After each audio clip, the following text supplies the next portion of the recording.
ಸಂಚಿಕೆ ಶೂನ್ಯಲ್ಲಿ ಕೋಪದಲ್ಲಿರೋ ಸೂರ್ಯ ಮನೋಜ ಮನೋಜ ಅಂತ ಕೂಗ್ತಾ ಮನೆ ಒಳಗಡೆ ಬರ್ತಾನೆ. ಆಗ ಅಲ್ಲೇ ಕುಳಿತಿರೋ ಮನೋಜನ್ನ ಗುರಾಯಿಸ್ತಾ ಎದ್ದೇಳು ಅಂತ ಹೇಳಿದಾಗ ಭಯದಿಂದ ಮನೋಜ ಎದ್ದು ನಿಂತ್ಕೋತಾನೆ. ನಾನು ನಿನಗೆ ಲೆಟರ್ ಕಳಿಸಿದ್ನಾ ಅಂತ ಕೇಳಿದಾಗ ಹೌದು ಕಣೋ ನೀನೇ ನನ್ನ ಲೆಟರ್ ಕಳಿಸಿದ್ದು ಅಂತ ಹೇಳಿ ಮನೋಜ ವಾದಿಸ್ತಿರ್ತಾನೆ. ನಾನು ಯಾಕೋ ನಿನಗೆ ಕಳಿಸ್ಲಿ ಲೆಟರು ಪೆಂಗ್ ಬುಂಡೆದೆ ಅಲ್ಲ, ಆಕಾಶದಲ್ಲಿರೋ ಗಾಳಿಪಟ ನನ್ನ ಕೈಲೇ ಸಿಕ್ಕರೆ ಧೂಳಿಪಟ ಅನ್ನೋ ವಿಷಯ ಗೊತ್ತಿದ್ರು ನಾನಿಲ್ಲದೆ ಇರುವಾಗ ನನ್ನ ಹೆಂಡತಿಗೆ ಬೈತೀಯೇನೋ ನೀನು, ಅದು ನನ್ನ ಹೆಂಡತಿಗೆ ಅಂತ ಹೇಳಿ ಮನೋಜನ್ನ ಹೊಡೆಯೋಕೆ ಶುರು ಮಾಡ್ತಾನೆ ಸೂರ್ಯ. ಆಗ ಮನೆಯವರೆಲ್ಲರೂ ಬಿಡಿಸ್ತಾರೆ. ಆಗ ಅಡ್ಡ ಬಂದಂತ ರೋಣಿ ಹೊಡಿದೆ ಮಾತಾಡೋಕೆ ಬರಲ್ವೇನ್ರಿ ನಿನ್ಗೆ ಅಂತ ಕೇಳಿದಾಗ ಇಲ್ಲ ಪೌಡ್ರು ಇದೇ ನಮ್ಮ ಸ್ಟೈಲು, ಏನೇ ಇದ್ರು ನೇರ ನೇರ ಯುದ್ಧನೇ, ಹಿಂದೆಯಿಂದ ಶತ್ರುಗೂ ಹೊಡೆದೇ ಇರೋ ಮಗ ನಾನು ಅಂತ ಅದನ್ನ ತೋರ್ಸೋಕೆ ನಾನು ಈ ರೀತಿ ಹೊಡೆದಿದ್ದು ಅಂತ ಹೇಳ್ತಿರ್ತಾನೆ.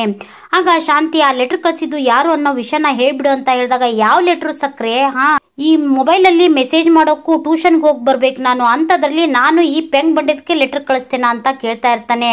ಆಗ ಮನೋಜ ಸೂರ್ಯ ಹೇಳ್ತಾ ಇದೀನಿ ಕೇಳ್ಬಿಡು, ನೀನು ನಿನ್ ಹೆಂಡತಿ ಮನೆ ಬಿಟ್ಟು ಹೋಗ್ಬೇಕು ಇವಾಗ ಅಂತ ಹೇಳಿದಾಗ ನಾನು ಯಾಕೋ ಮನೆ ಬಿಟ್ಟು ಹೋಗ್ಬೇಕು, ನಾನು ಹೋಗ್ಬೇಕೋ ಇರ್ಬೇಕು ಅನ್ನೋದು ಡಿಸೈಡ್ ಮಾಡಕ್ಕೆ ನೀನ್ ಯಾವನು ಅಂತ ಹೇಳಿ ಮತ್ತೆ ಮನೋಜನ್ಗೆ ಹೊಡೆಯೋಕೆ ಶುರು ಮಾಡ್ತಾನೆ.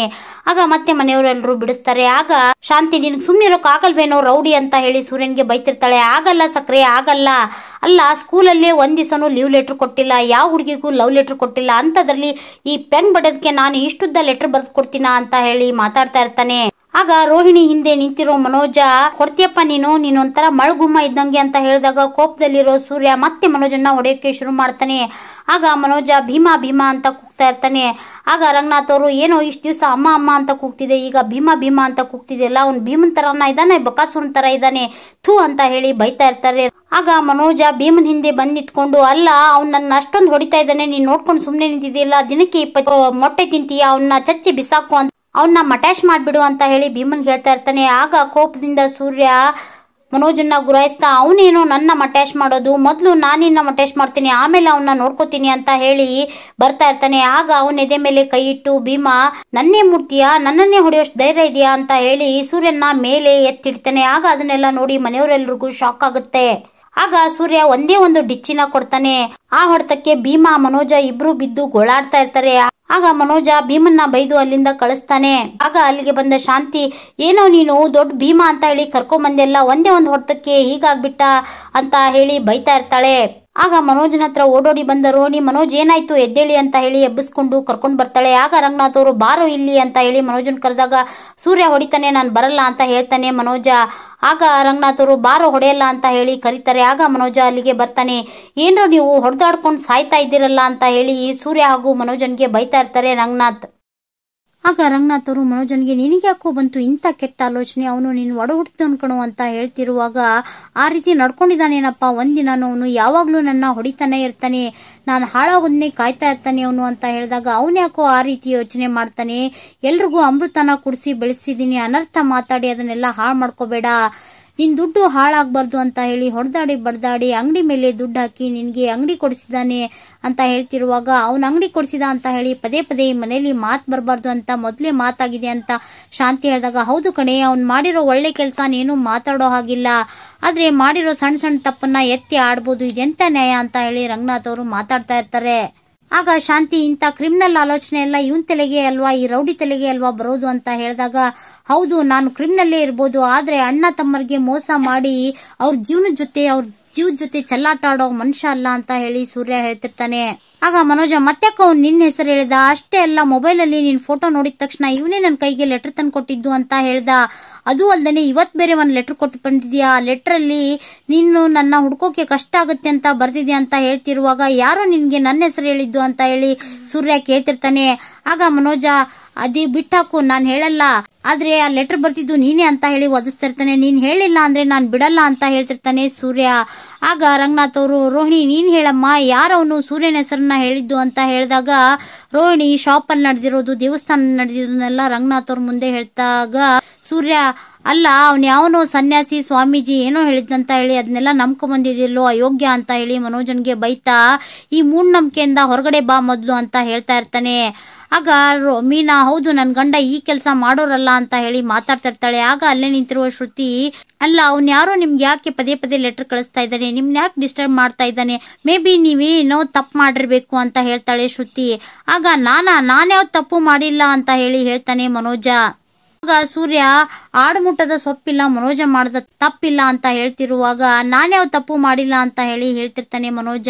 ರೋಹಿಣಿ ಅವನ್ ಯಾವನೋ ಪಾಪಿ ಲೆಟರ್ ಕಳಿಸ್ತಾ ಇದ್ದಾನೆ, ಅವನು ಹಾಳಾಗಿ ಹೋಗ್ತಾನೆ, ಆದ್ರೆ ಇವ್ರು ಯಾಕ್ರಿ ತಪ್ಪು ಮಾಡ್ತಾರೆ ಅಂತ ವಾದಿಸ್ತಿರ್ತಾಳೆ. ಆಗ ಸೂರ್ಯ ಬೀಡಿ ಹಚ್ಚದೇನೆ ಹೊಗೆ ಬರಲ್ಲ ಪೌಡ್ರಮ್ಮ, ತಪ್ಪು ಮಾಡ್ದೇನೆ ಯಾರು ಈ ರೀತಿ ಮಾಡಲ್ಲ, ಅವ್ನು ತಪ್ಪು ಮಾಡಿರ್ಲೇಬೇಕು, ಇಲ್ಲ ಅಂದ್ರೆ ಇನ್ಯಾರು ಅಂತ ರೋಹಿಣಿನಿ ಗುರಾಯಿಸ್ತಾ ಇರ್ತಾನೆ. ಆಗ ಅದನ್ನ ನೋಡಿದಂತ ಶಾಂತಿ ಅವಳನ್ನ ಯಾಕೋ ಗುರಾಯಿಸ್ತಾ ಇದೀಯಾ, ಅವಳೇನಾದ್ರೂ ತಪ್ಪು ಮಾಡಿದಾಳ ಅಂತ ಕೇಳ್ತಿರ್ತಾಳೆ. ಯಾರಿಗ್ ಗೊತ್ತು ಸಕ್ರೆ ಅಂತ ಮಾತಾಡ್ತಾ ಇರ್ತಾನೆ ಸೂರ್ಯ. ಆಗ ರೋಹಿಣಿನ ನೋಡಿದಂತ ಸೂರ್ಯನ್ಗೆ ಸಣ್ಣದಾಗಿ ಅನುಮಾನ ಶುರು ಆಗುತ್ತೆ. ಈ ಕಡೆ ರೋಹಿಣಿಗೆ ಶಾಕ್ ಆಗುತ್ತೆ. ಒಂದ್ ಕೆಲಸ ಮಾಡು ಮನೋಜ, ಈ ರೀತಿ ಆಗಿದೆ ಅಂತ ಪೊಲೀಸ್ ಸ್ಟೇಷನ್ ಅಲ್ಲಿ ಒಂದ್ ಕಂಪ್ಲೇಂಟ್ ಕೊಡು ಅಂತ ಹೇಳಿದಾಗ ರೋಹಿಣಿಗೆ ಗಾಬರಿ ಆಗುತ್ತೆ.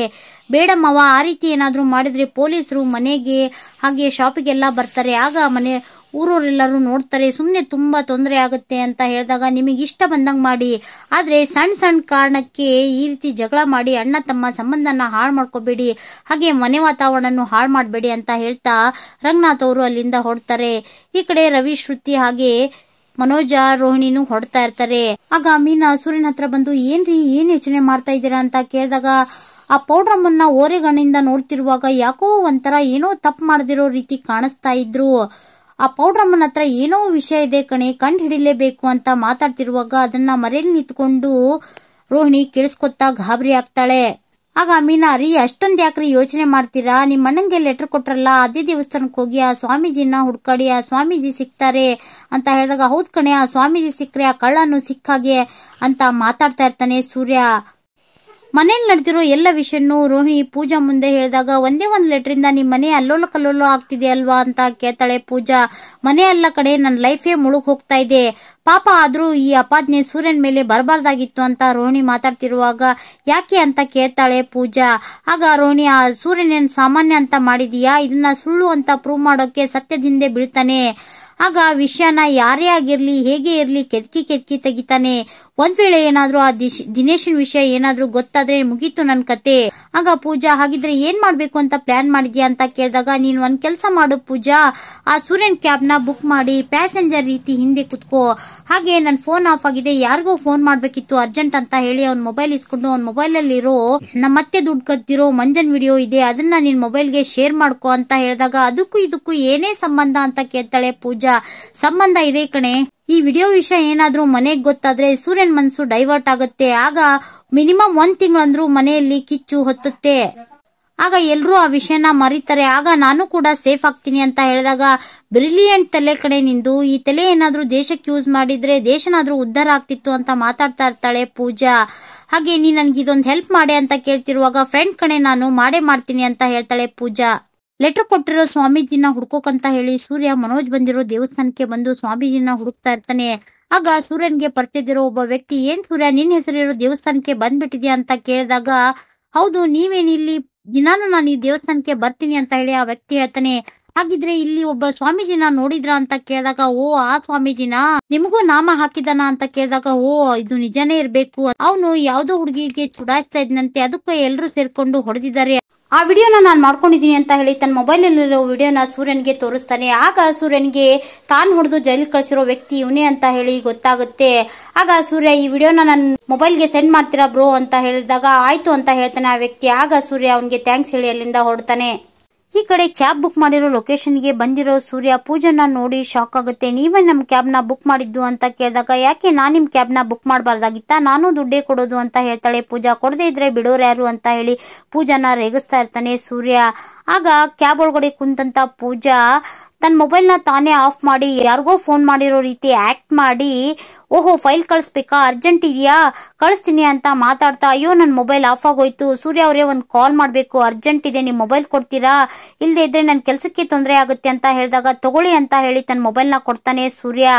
ಆಗ ಪೂಜಾ ಗ್ಯಾಲರಿಯಲ್ಲಿರೋ ವಿಡಿಯೋನ ಸರ್ಚ್ ಮಾಡ್ತಾ ಇರ್ತಾಳೆ. ಅದನ್ನ ಗಮನಿಸಿದಂತ ಸೂರ್ಯ ಏನ್ ಮಾಡ್ತಾ ಇದ್ದೀರಾ ಅಂತ ಕೇಳಿದಾಗ ಅಯ್ಯೋ ನನ್ಗೆ ಅವ್ರ ಮೊಬೈಲ್ ನಂಬರೇ ನೆನಪಾಗ್ತಾ ಇಲ್ಲ, ಅದಕ್ಕೆ ಏನ್ ಮಾಡ್ಬೇಕು ಅಂತ ಯೋಚನೆ ಮಾಡ್ತೀನಿ ಅಂತ ಹೇಳಿದಾಗ ಯೋಚನೆ ಮಾಡಿ ಅಂತ ಹೇಳ್ತಾನೆ. ಆಗ ಪೂಜಾ ಮತ್ತೆ ವಿಡಿಯೋನ ಹುಡ್ಕೋಕೆ ಶುರು ಮಾಡ್ತಾಳೆ. ಅದೇ ಸಮಯಕ್ಕೆ ಸರಿಯಾಗಿ ಮೀನಾ ಫೋನ್ ಮಾಡ್ತಾಳೆ. ಆಗ ಸೂರ್ಯ ಇದು ನನ್ನ ಹೆಂಡತಿದೆ ಫೋನು ಅಂತ ಹೇಳಿದಾಗ ನಿಮ್ಗೆ ಗೊತ್ತು ಅಂತ ಕೇಳ್ತಾಳೆ ಪೂಜಾ. ಅದು ರಿಂಗ್ ಟೋನ್ ಮೇಲೆ ಗೊತ್ತಾಗುತ್ತೆ ಅಂತ ಹೇಳಿದಾಗ ಪೂಜಾ ಮೊಬೈಲ್ ನ ಸೂರ್ಯನ್ ಕೈಲಿ ಕೊಡ್ತಾಳೆ. ಆಗ ಸೂರ್ಯ ಮೀನಾ, ನಿನಗೂ ಪೌಡ್ರಮ್ಗೂ ಪರಿಚಯ ಇರೋರೊಬ್ರು ನಮ್ಮ ಪ್ಯಾಸೆಂಜರ್ ಆಗಿದ್ದಾರೆ, ಯಾರು ಹೇಳು ಅಂತ ಹೇಳಿದಾಗ ಪೂಜನಾ ಅಂತ ಹೇಳ್ತಾಳೆ.